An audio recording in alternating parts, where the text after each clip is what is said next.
with you on these elements of public speaking or the fear of public speaking. Then actually we'll go on to the Q&A, right? Then we'll go for the closing itself. So let's start with the major one. Okay, now when you look at this picture, right, the thing is that there was this research or survey done by these Americans, okay, and they actually surveyed what type of fear you fear the most, okay, or when you feel something scared, what is the thing that you scared most, okay, and these people, when they responded, the highest number of votes came for fear of public speaking.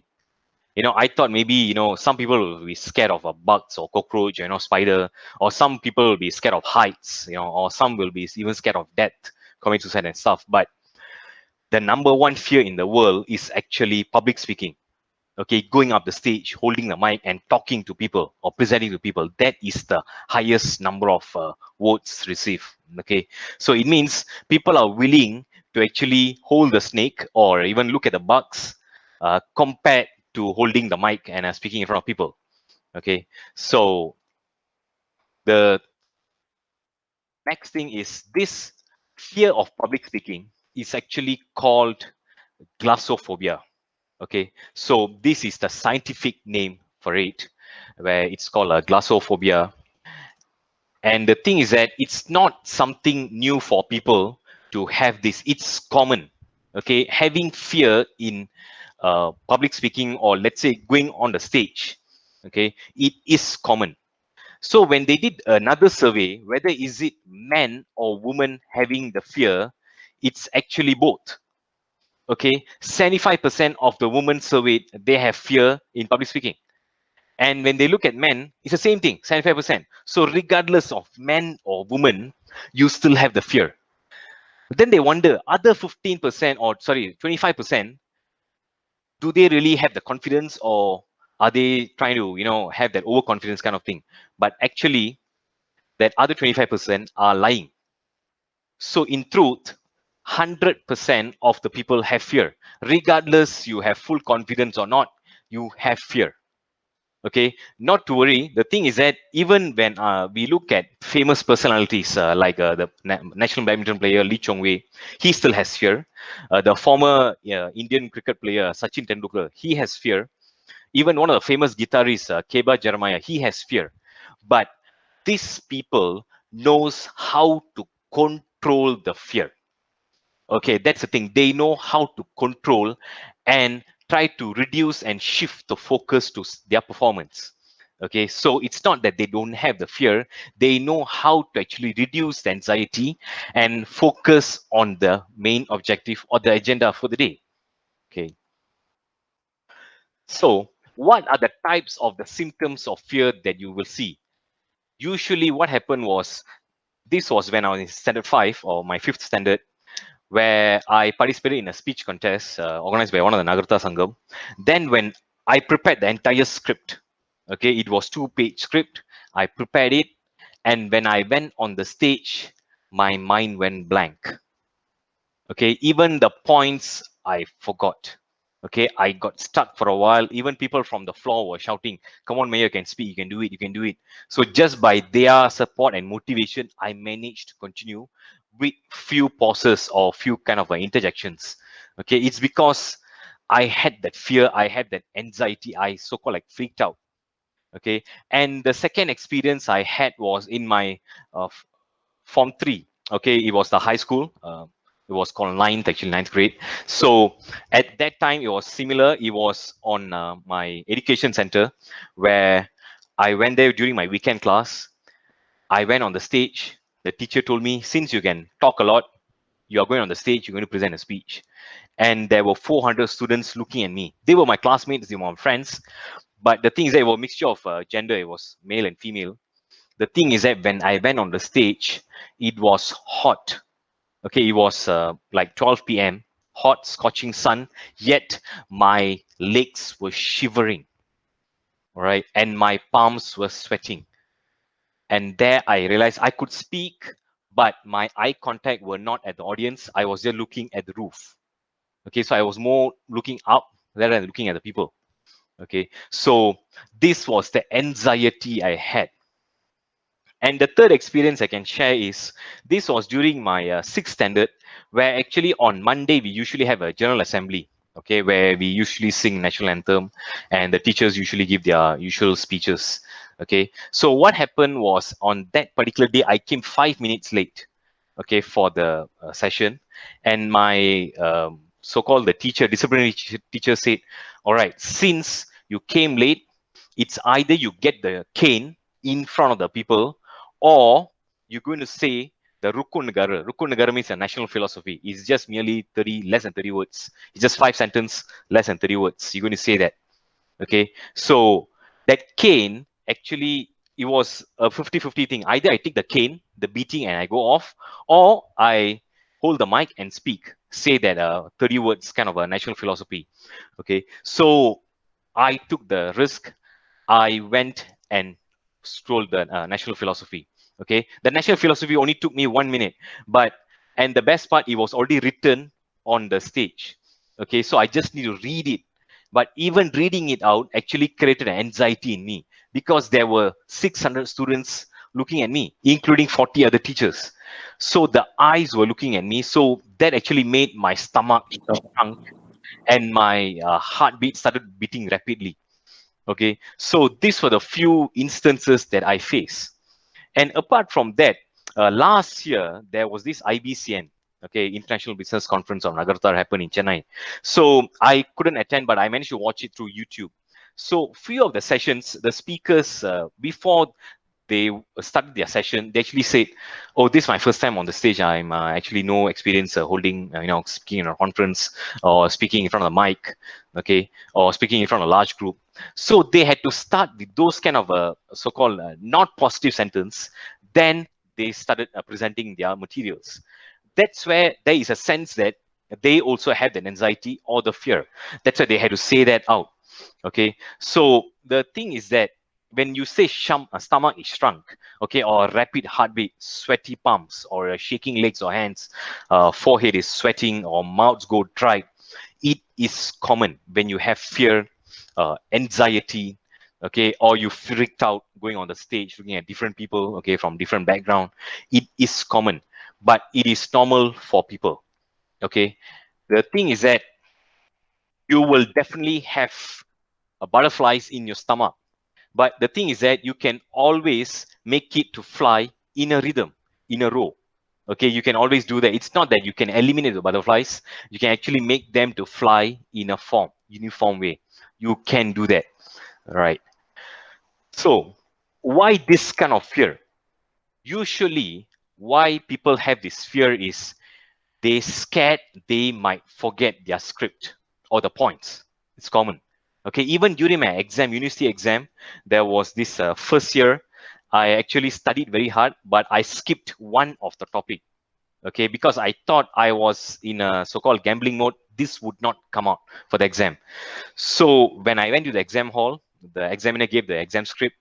I opened the question paper. The first question was the subject or the topic which I didn't study or which I skipped. Immediately my mind went blank. Whatever I memorized, whatever I studied for other topics, even I've forgotten. All right, so that's how I freaked out. So this is a common fear, or the thing is that they will have in their mindset, I will forget my point. Whatever I prepared, whatever I studied, I will forget. It's common. The next is risk of using wrong words. Okay, wrong words in the sense of, uh, let's say they are in common of saying, using normal words, talking to your friends. But when you come to conference or a public lecture, you need to use formal words.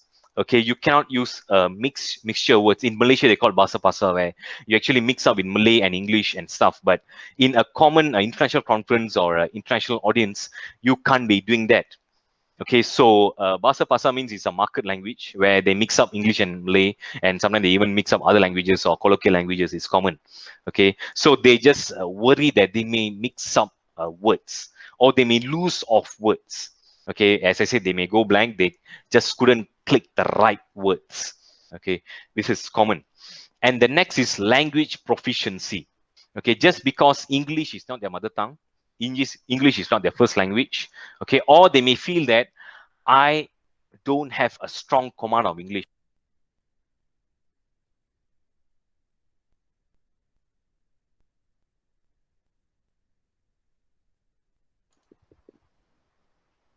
okay. So the thing is that you may feel that you are having this kind of embarrassment. And apart from that, people also may have perception that, okay, this guy is going to speak. Now, this is my expectation on him. You know, as usual, when you have a popular singer like Hariharan, if this guy's he's singing, you will definitely expect a sweet melodious voice, a good music, a good song. Okay, people, you already have a perception. Even popular players like Sachin Tendulkar, you know, when he goes on the, you know, he does the batting and stuff. So you will definitely have the expectation that he will perform well. Okay, so it is common. So you may have the feel that people have some expectation on me, so that actually creates a kind of setting or mindset in me that creates the fear. All right. And next thing is, let's say if you couldn't do well, there could be a risk of people leaving the hall. You know, it's common, right? If when you go to a public seminar, when you feel the speaker is boring, you will tend to go out, you know, maybe for a smoke, okay, or just to play with your phone, or just to answer your call or something like that. So you will definitely have that kind of a mentality in you, playing in you. All right. So this is another way why a speaker or a presenter will have. Another thing is, or another points that create that fear could be different accent. Okay, an American speaking English is different from an English or UK British guy speaking English, and is different from a Chinese speaking English, and it's different from Indian speaking English. All right, or even a Russian speaking English. So all these 5 or 6 different people speaking the same language, English language, but their accents are different. Okay, so example, I have a Jamaican friend, okay, in Malaysia. So he always say, "Oh, yo, man, you know, man, today is very hot. You know, it is very scorching hot." So you see, it's scorching hot, but the way he accent, the way he said it, okay. And I used to have a Japanese boss in my previous company. Okay, he used to say, "Meya, you are supposed to present your financial statement," and this is how he say, "Miya-san, this is how you're supposed to present your financial statement." You realize this is how my Japanese boss spoke to me. So it's still the same English language, same sentence structure, but it's the accent. Okay, so some people will have the fear, what if people don't accept my accent? All right. So these are the so-called 6 elements which actually plays in their mind and creates the embarrassment.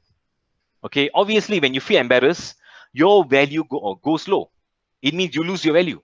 All right. If you are playing well, or if you're talking well, your value goes up. Okay, but if you are not playing well, or you're not speaking well, definitely your value goes low. So that's where people have this fear. I don't want to affect my value. I don't want people to judge me. Okay, I don't want people to look at me negatively. So that's why I'm not going up the stage. I'm not up for the challenge. Okay, so this is the mindset that people always put it in. All right. So when you look at this embarrassment, this loss of value, you can actually overcome it and make it wealth time.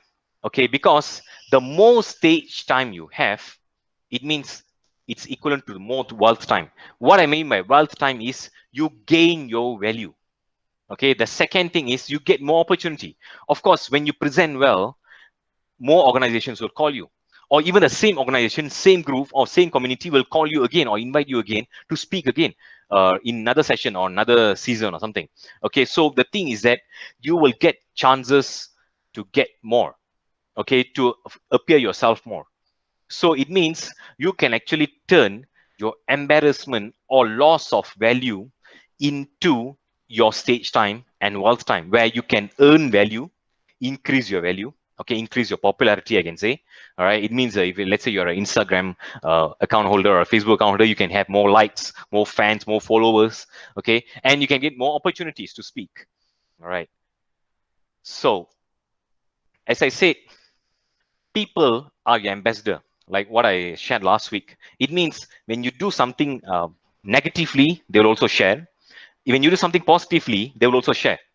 So let's say you do something positively and they start sharing things, it means your market value increases. Okay. So when your market value increases, it means your popularity increases. You gain your popularity. It means you earn your value. Your goodwill increases. Right. So let's move on. You cannot eliminate fear. Remember this. So, but you can control the fear in you. Yes, even famous badminton player Lee Chong Wei, Sachin Tendulkar, okay, even popular speakers like even Gopinath, okay, the Vijay TV guy, or Oprah Winfrey, okay. So these people have fear. Even Anthony Robbins have fear, the popular speaker, okay. But the thing is that they know how to control their fear, okay. So the thing is that how are you going to do it? Here I am actually going to share with you the tips how you can control the fear. Okay, so it's like the volume. You know, when the radio is playing or the player TV is playing, right? You have the volume 0 to 50 or 0 to 100. The thing is that you can control the volume either to 10 or 20 or 50 or to 100. Okay, and you can also make it to 0. But the thing is that the movie is still playing, the sound is still going on. Okay, the thing is that it's just that you manage to control it. It's not that you manage to switch off the TV or you switched off the sound or unmute the sound. It's just that you reduced it to 0. Okay, it means you controlled it. So it's the same thing here. The fear is actually in you. It's just a matter how you are controlling it. It means the remote controller now is actually with you. All right, so it means you have the capability to actually reduce your fear, okay, by focusing on other matters happening around you or occurring around you. This is the common thing. All right, so let me share with you what are the important tips. It's actually bars, BARS. Okay, I'm sure when you look at the slide, it looks like a bar, you know, like a jail kind of thing. Don't worry, it's just that I purposely put that because people feel that the fear actually locking them up. Okay, now I am here to give you the tips of bars, BARS, to actually enable you to come out from the bar, okay, or to come out from your comfort zone itself, which you locked yourself itself. Okay, so the first is you need to believe in yourself. That is the common important thing. B is for belief. People invite you to speak because the organization or the community or the company feels that you are the champion of the topic or you are the expert of the topic. Okay, you could be good in cooking special dish, so they could have called you to present how to cook the special dish, or you could have been a good accountant to teach how to do a deferred tax. Okay, so they call you to teach or to present. Okay, that can be one. Or you can be someone, a digital marketer, a good someone knowledgeable on digital marketing, so they could have called you to present on digital marketing. All right, so it means you are the champion of your topic or you are the expert of your topic. So that's where they are calling you. So my question is, why are you having fear? The thing is that they are actually having expectation on you. So the next thing point is in this, just accept, acknowledge the fear and move on. Okay, it's fine to have the fear. You just need to move on. Okay, and the belief comes from confidence. Confidence comes from competence. So long you are good in what you're doing, okay, that creates the confidence. And so long you're confident, the belief is there, the positive aura will be there. All right. So that's why if you look at the players like Lee Chong Wei, okay, they would definitely never look at people surrounding them. He will only look at the opponent and the referee, of course, or the judge, umpire, all right? Because he is expert of badminton. So he is going to handle the opponent. So it means his focus is only on handling the opponent. That's it.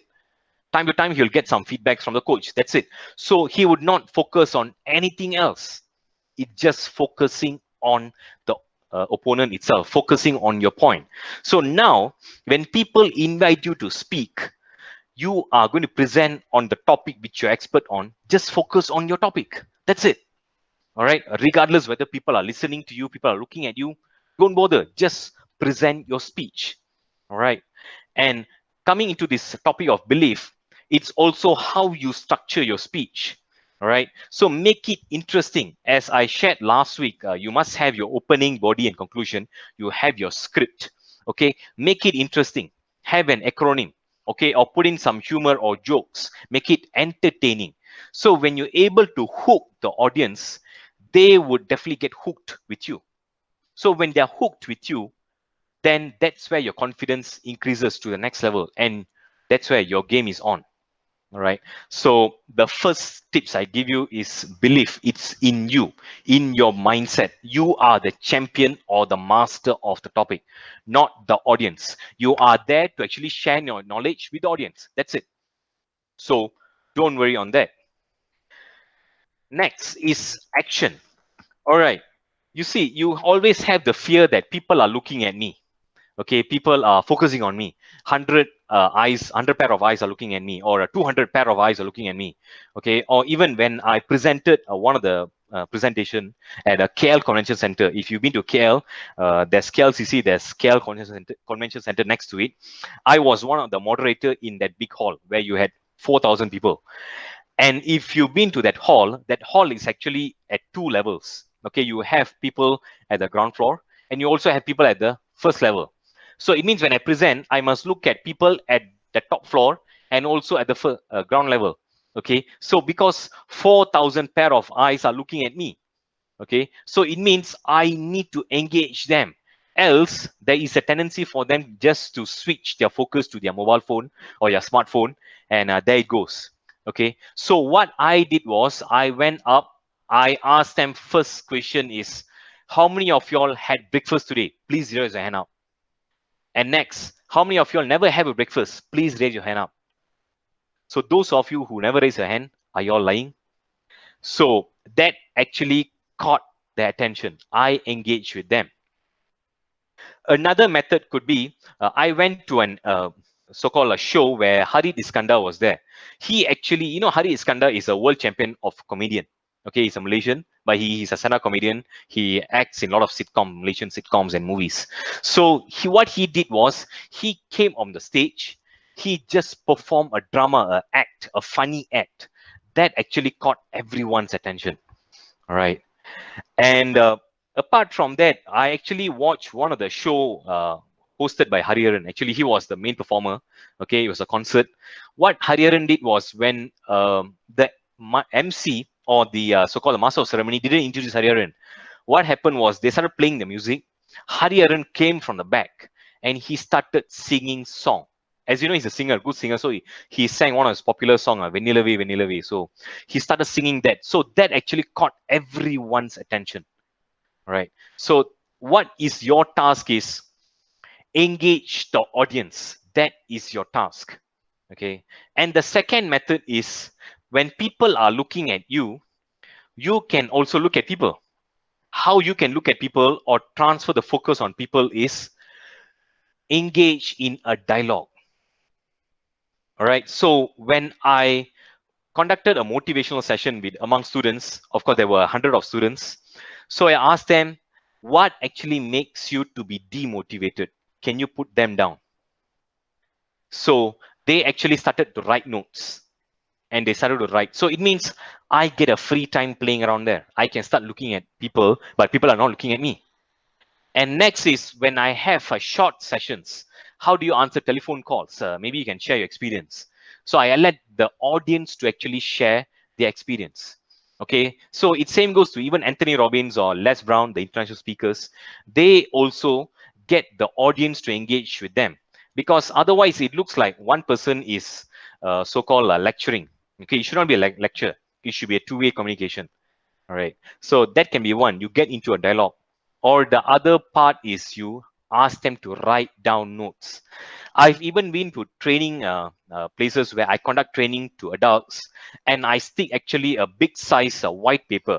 Okay, in Malaysia, they call it mahjong paper. Okay, it's a big size, bigger than A3. All right, so I give them marker pens and I stick around the room.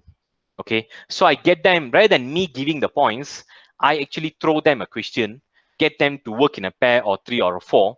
Okay, I ask them to write down notes. So they start write down on the piece of paper. So it means I actually not didn't remove my fear. I actually reduce my fear and actually shift my focus towards the audience. So it's a mind shift. Your task is to shift, in the sense of action, is shift your mindset towards the people, towards the audience. All right. So the next way is, as you know, now we have YouTubes. Okay, we have videos. So if that place or the location has Wi-Fi, you can always play video. Or if you have your hotspots, you can always play a video via YouTube's. So sometimes you feel that you cannot be speaking for 1 hour continuously or 2 hours continuously. It's fine. You can show them examples. So one way to show them example is get people to speak or get a video to be played. So when you start playing the video, that actually can make people to engage on the video. So again, you're shifting the focus. People are not looking at you. And finally, in this action, it also goes to your words. Try to use personalized words. We, us, I, and you. All right. So when you use this kind of thing, you don't say common people have this. Common people don't drink so-called healthy drinks. Common people don't have healthy diet. You don't use that thing of common people. Common people. You can shift the focus towards audience by saying, how many of you have healthy diet on daily basis? How many of you drinks 2 liters of water every day? I exercise on daily basis. How about you all? So you see the word I and you. Okay, we all wants to be someone successful in our life. I'm sure the success will reach us. Trust me. So you see, when I use the word us, me, I, you, it's all personalizing. So never use a generic word. Use more on personalized words that actually can engage audience itself. All right. So that is actually on the A, the action. So next is rehearse. They always say practice makes perfect. Okay, let me correct you that. For me, I don't believe practice makes perfect. It means once you achieve perfectness, then what do you do after that? All right. So I always say practice creates growth. Okay, it's similar to Ilayaraja or A.R. Rahman. They're all musicians. We always call them a maestro or genius, right?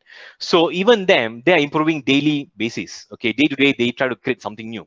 All right. So it same goes to the vehicle companies like Volkswagen, Volvo, or we can't call a particular Volvo a car, it's a perfect car, or a Volkswagen car, it's a perfect car. But even them, they are creating something new on daily basis. So the thing is that the practice creates the growth. How do you create that growth? You need to actually first rehearse. Okay, this kind of rehearsal, right? People always feel, okay, let me just rehearse in my room or my toilet, then I'm done. No, your rehearsal must be on the actual stage itself. That is one. Your location, how big is your stage? Okay, that is crucial. One of my first public speaking competition, it was held in Penang Gurney Hotel. All right, so that entire ballroom can actually occupy around 1,000 people. Right, on that day we had around 500 to 600 people, spectators, audience. Okay, and the stage, right, was huge in the sense of I need to walk to my right 6 steps. I must walk left around 6 steps. It means that stage is wide enough. In front of me, the first row, there are at least 25 people sitting in front of me. Okay. And of course, followed by another 50 to 60 rows, okay, behind, okay, the columns. The thing is that when you have 25 people sitting in front of you, okay, and you're the center stage, you need to cover people from your left to right. It means you need to walk from your left to right. So I need to gauge how many steps I need to walk from left to right, and at which juncture I must do certain actions. Okay, in your speech, you may need to do certain actions, all right, or you may need to affirm certain points. So I need to actually fix on my mindset Okay, which location I must actually set my point, at which location I must state these sentences. All right. And the next point is when you say rehearse. Usually when I speak, I always dressed up. Even today, if you look at me, I'm always with my jacket. All right. So it's common, you must dress up when you rehearse. Okay, don't rehearse with your shorts or shirt, okay, or just with your home dress. The thing is that you must fully dress as if you're on the stage, because on the day you don't know what can go wrong. Okay, are you comfortable with the suit, with the tie, with the shoe? Okay, so it's different. And with the aircon itself, okay, so you must get used to that location.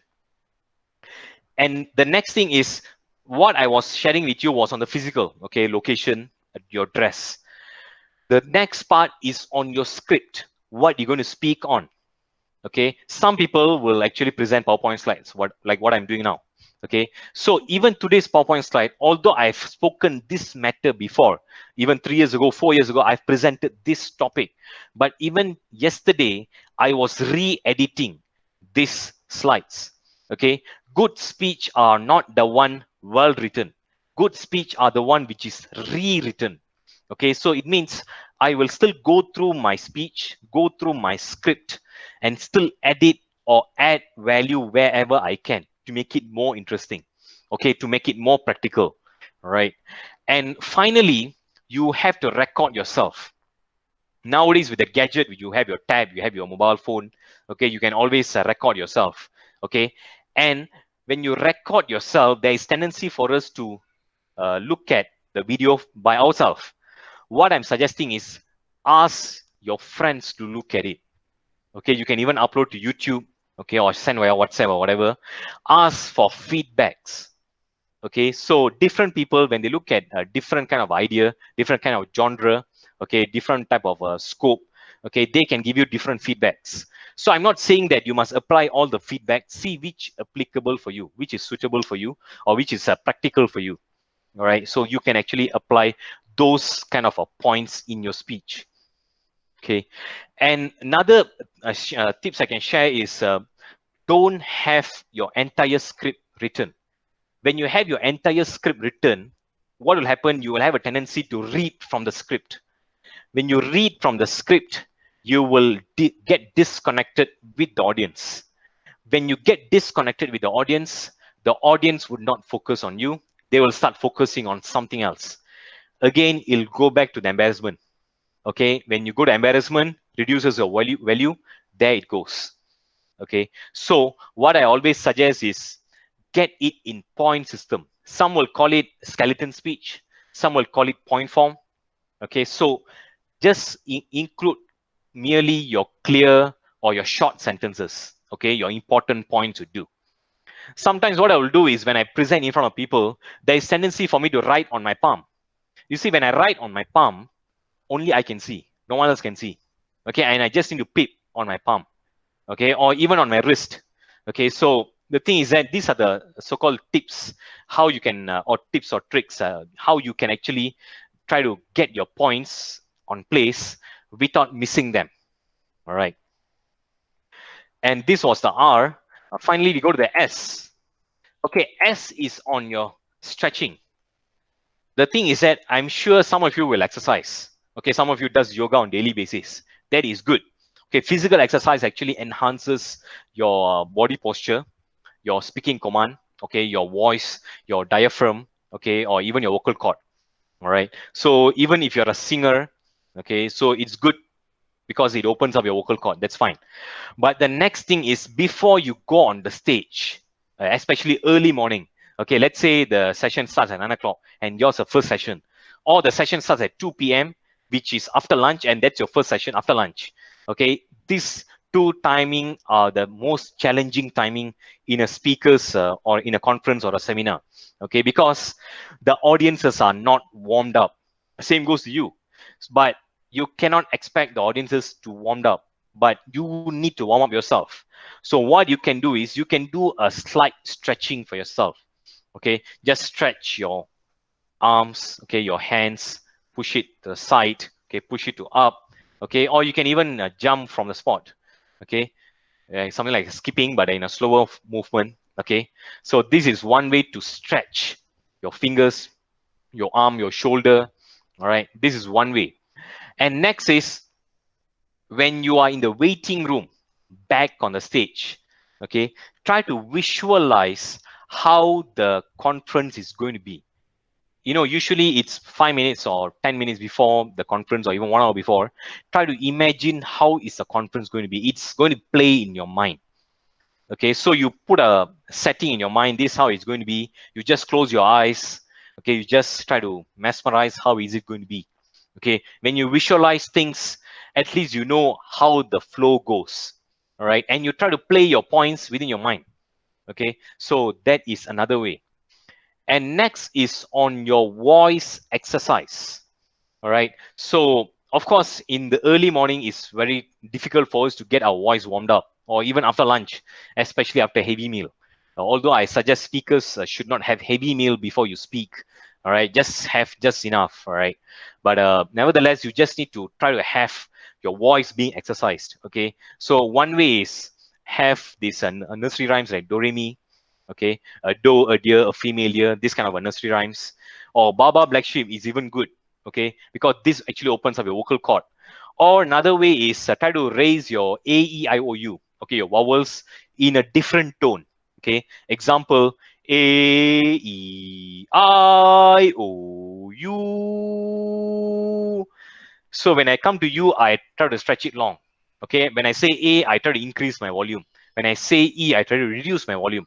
So you can do this for 5 minutes, okay, or to 10 minutes, so long you're warmed up. So make sure your voice varies, okay, because when you're on the stage, there could be a tendency the mic can go off. It's norm. You are not supposed to get scared or panic or never let your fear to come in. That's why this vocal exercise can help you. Okay, so this is another method where you can actually stretch your voice, stretch yourself, which is on your physical, all right, so that you are warmed up. I've even seen speakers, right? They actually, before they go on the stage, try to clap themselves, okay, or they try to hit their chest. Okay, this is just to actually show themselves they have so-called, they are pumped up, they are all set to go.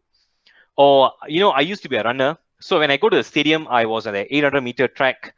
I was there. The competitor next to me, the runner next to me, when the so-called the umpire said, on your mark, suddenly he got up, he shouted, who?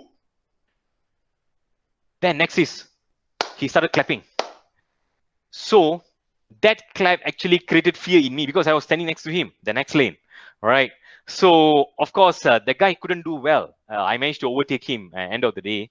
But when I go and spoke to my coach, this one my coach said, he actually created that not to actually try to enhance his voice or try to show his muscles, is merely to actually shift his focus because he has the fear in him. Okay, so when you try to want to control your fear, one way is to shout it out. Okay, try to hit your chest. Okay, try to clap. Another way is also when he try to shout or try to hit his chest, he's actually trying to create the fear in others, the other competitor. Right. So that's why my coach said, always focus on your game. Never look at other competitors. All right. So it's very, very crucial. So this is one way that you need to take note that at whatever circumstances, you are the master of your game. You are the expert of your points or your subject. Okay, so never lose focus on that. All right. So these are the so-called the bars that I have suggested, okay, or recommend or for you to apply. Okay, BARS, which is basically belief, or action, and rehearse, and followed by the stretch. Okay, so even in the morning exercise, right? Sorry, the morning session. Let's say you're handling the first session. After lunch or in the morning, you can do this engaging with the audience. So what you can do is you can play a song, even a Bhangra song, okay, a Bollywood song, get the audience to dance. You can do that. It means you are shifting the focus. You are reducing your fear. Okay, that is one way. Okay, so by that, you are getting yourself warmed up. You are getting the audience to warmed up. Okay, at the same time, you are hooking the audience. You are engaging the audience. So that is one way. All right. Or another way is you can also ask the audience to stand up and ask them to turn to each other and start massaging their shoulders. Okay, of course, man to man, lady to lady. All right. So you can always do that too. Okay, that is on more on a softer manner. Okay, but if you want to pump up the morning or the noon, you can always start with a song. You can do that. All right. So with that, I've actually covered my segment for today. Now let me open up for a Q&A session. So if you have any questions, you can just ask me now. So I shall open up.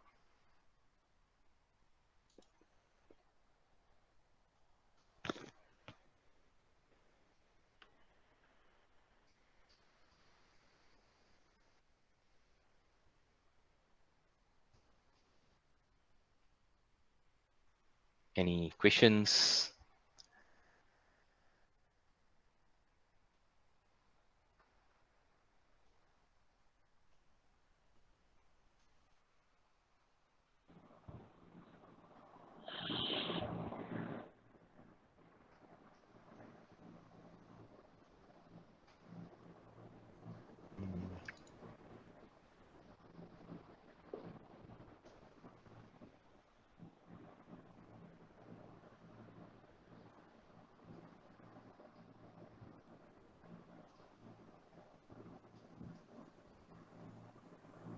Okay, so some of you, just to add some tips on this body language, right? So I did say that you must stretch yourself on physically, okay?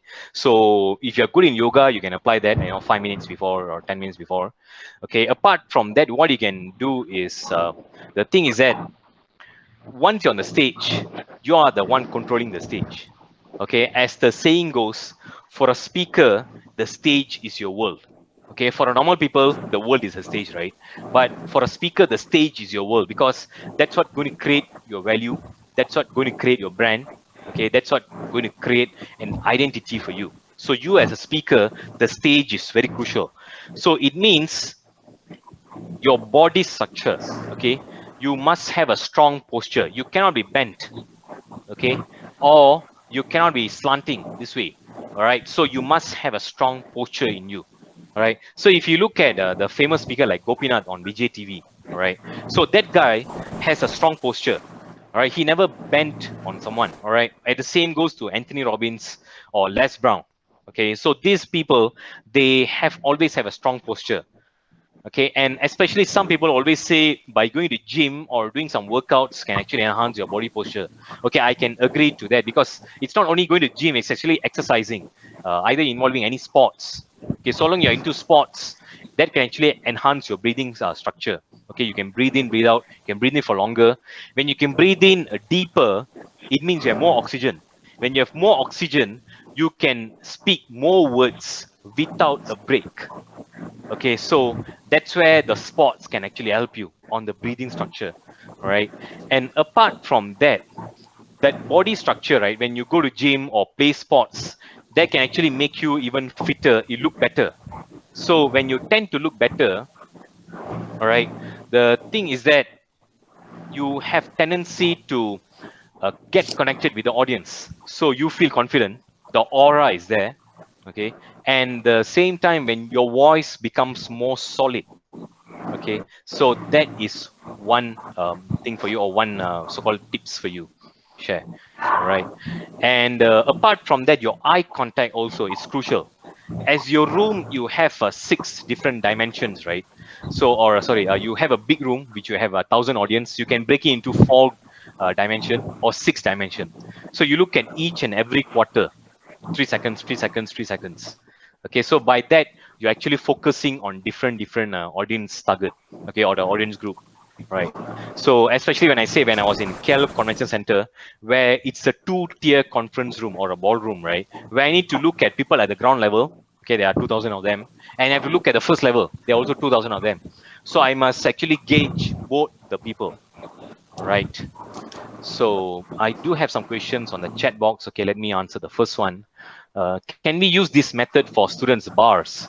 Okay, definitely you can, because even bars, I'm not talking about jail, right? It can be also chocolate bars. Okay, so you can even tweak that. Especially students, young kids, they like chocolates, right? And usually people will call it chocolate bar. So You can use that. Okay, so that's fine. So you try to tweak it into a positive manner.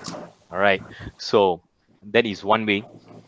The other question is, let's say, like just now you said, we need to engage the audience, but let's say we lost their concentration. How do you get back their concentration? All right. So you lose the concentration. It can happen halfway through. If it's a 1 hour talk, after half an hour, you lose the concentration. How are you going to get back them? Usually what I will do is throw a question, ask them to repeat. Okay, that is one way. All right. Another way is throw them a question and tell them, if you answer the question, I'll give you a chocolate. Same comes with a chocolate bar, right? Snickers, Kit Kat, whatever, right? So you throw them a sweet or a chocolate, definitely they'll answer you something. Okay, either right or wrong, that's different, but at least they will tend to answer, try to get engaged with you. That is one way. Another method could be play a video, an interesting video, right? So in the middle, because you can't be talking for entire 1 hour, because you also need a break. Your vocal cord also need a break. So in between, after half an hour, after 45 minutes, throw a video, okay, or get them to work in a team. All right. So that can actually get them back to, concentrating in the matter or the subject or the presentation itself. Okay, the other question is contents or delivery. Which one is more important? All right. So let me tell you something. You can be a professor, okay? You can be a PhD holder, all right? But if you dislocate your hook, okay, or if you lose your concentration or the engagement, there goes. It means your vocal variety and your body language is very crucial. Only the secondary is your content. Okay, so even today's presentation, right? I could have given you 1,000 words on my slides. I let you to read. But the thing is that I'm sure after 5 minutes you'd have gone off or log off. Okay, so it's because the way I present myself, okay, and the way I portray my vocal variety, even my hand gestures, okay, even though I'm speaking to the camera, but I still feel that I'm speaking to all of you. Okay, so the thing is that how the way you use your vocal variety and body language. And just to share with you, the research shows 93% of a speech goes to non-content. Non-content means body language, vocal variety. Okay, this is the Mehrabian's research. Okay, you can actually Google it out, Mehrabian's research. So this guy says out of 100%, 93 goes on non-verbal. Non-verbal means it means non-words. Only 7% goes to your words. It means 7% goes to your script. The other 93% goes to your hand gesture, facial expression, leg movement, how you place yourself on the stage, okay, how you hook the audience with your words. Okay, so it's very, very crucial. All right. So the next question is there any practice rather than warm up to get away fear for a speaker? Okay, so apart from stretching, okay, another way is a breathe in, breathe out. Usually I'll do this 5 seconds technique. You breathe in, you hold the breath for 5 seconds, then you breathe out slowly for 5 seconds. Then you breathe in again for another 5 seconds. You try to breathe in as much as you can so that your stomach will actually come out. When you breathe in, your stomach should come out. Okay, it shouldn't go in. Okay, so when you breathe out, because air is coming out, then your stomach should go in. All right, so try to use that method. That can be one. Or another way is, of course, watching comedies. Okay, that can be one. This is just to reduce your fear or reduce your stress. That can be one. Or another method is what I taught last week was on engaging the audience even before the session. Okay, sometimes I go earlier before the session, 10, 15 minutes before the session. I try to exchange cards. So I exchange contact, I get to know the people. So by getting to know them, you get familiarized with them, get their background and their stuff, where they come from, all that. So that actually can ease you, rather than you presenting, you can actually speak to them. All right. So that is another way. And another question asked was, any suggestion practice to increase audible, strong vocal sound? All right. So of course, I'm not a vocal trainer, but what I can suggest is read out loud. Okay, read out loud means you have a script, you read it. Okay, it can be newspaper article.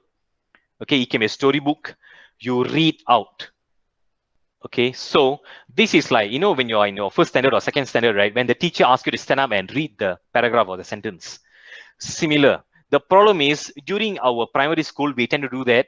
That's where we have the confidence in speaking. We don't bother about anything. But when we grow older, okay, when you go to higher school or university, our speaking duration reduces and our reading duration reduces. So what happens here is the time or the talking time reduces. When your talking time reduces, the so-called the exercises that you're giving to your core also reduces. Okay, so you're not stretching enough.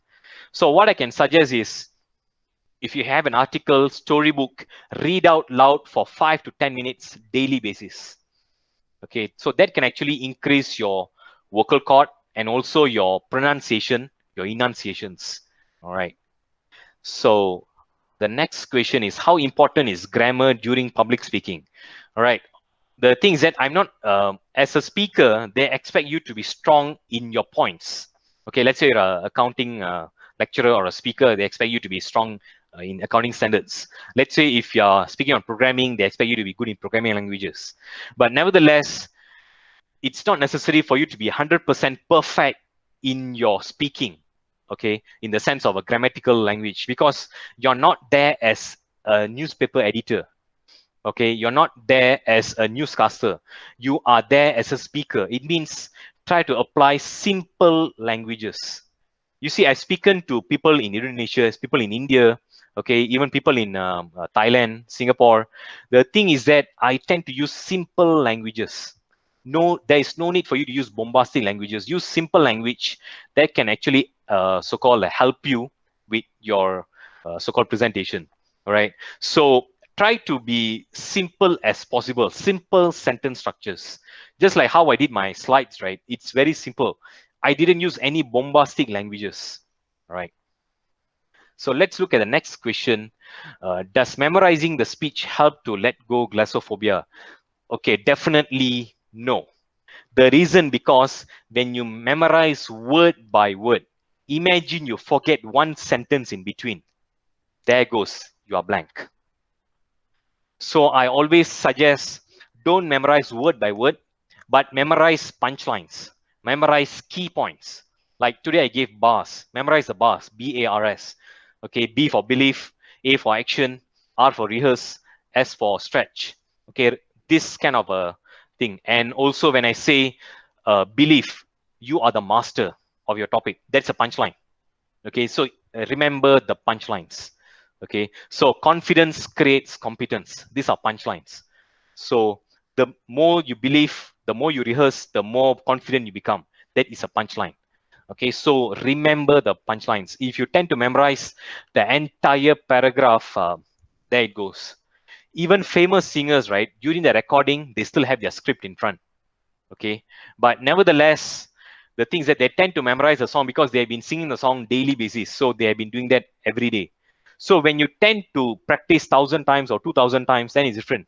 Okay, but if you want to engage the audience-based people, then you need to actually only memorize the key points which can hook the audience itself.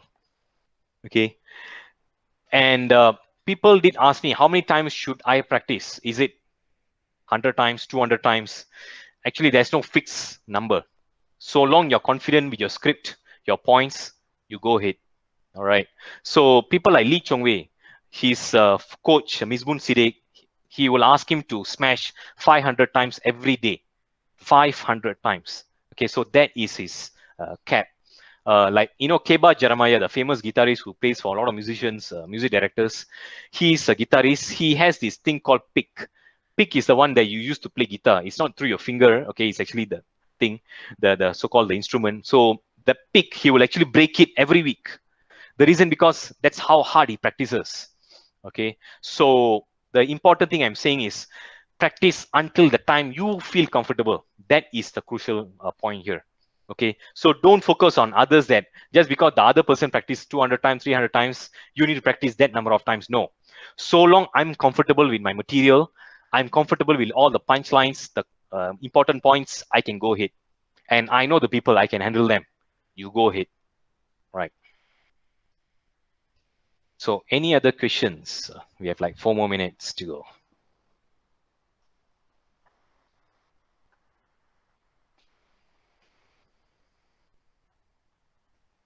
Okay, there's another question. Knowing things and sharing with the audience, engage the audience, will it not make the speaker more stressed getting new things often?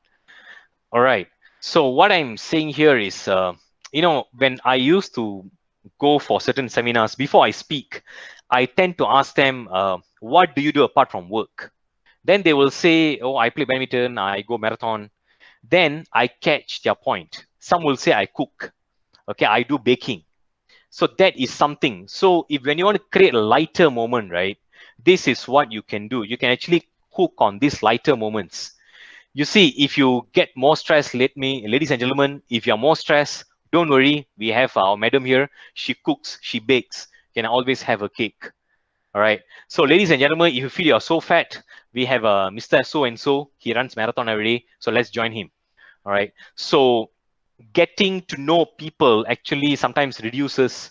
For me, I feel it reduces because it's more like speaking to my friends. Okay. So I feel if I speak to my friends, my family members, I'm fine. All right. So the more you are getting comfortable with the audience, and the better you are, the more the confidence you are. All right. So that's better. Right.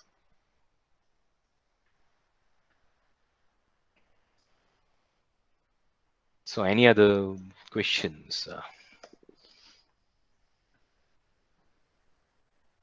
So as I said, your throat can get dry, so water is very crucial. So warm water, room temperature is good enough. All right. Uh, I always try to discourage people from drinking ice water before you speak. I'm not saying that you should not drink ice water at all, but at least before you speak, you don't try to take ice water because that can actually shrunk your throat or vocal cord, okay, for that particular session. So at least try to free up a vocal cord for that. Right. And make sure you have your strepsils or some kind of a lozenges, which is helping your throat. So that can actually so-called ease up your throat, okay, if you're having some issues with that. Right. So you're almost towards a time. So not to worry. If you have any more questions, don't no problem. You can always email me, text me, all right, or you can reach out to me via my Facebook or Instagram or email. No problem on that. So I'm actually working on the next program. So what I thought was I was trying to focus on the non-verbal elements like a body language, vocal variety. So I thought of focusing in these two elements on my next program. Okay, so if you have any other suggestions or the type of topics to speak, do let me know. I will try to engage on that, or I'll try to get any other speakers. So at least we can have 2 to 3 speakers at one go. All right. So I will try to get maybe either next week or following week. All right. By latest, by if I can get my materials done, I can try to get it by next week. So latest by Thursday, you will hear from me. All right. So I just want to say thank you for your support. So should you, for those in India, Singapore, Thailand, should you, your Nagartha Sangam would like to have similar sessions, do let me know. I'm willing to cooperate work with your local Nagartha Sangams. Okay. So no worry, because this is part of my contribution. Whatever I gain, I want to just share with my own community. All right. So thanks a lot for attending today's session. So hope you have benefited. Don't worry, I'll actually share with you the slides and the recording itself. Then thereafter, I will email you all or try to get in touch with you soon via WhatsApp. All right. So with that, thanks a lot for the session today. Hope you all enjoyed. Thank you.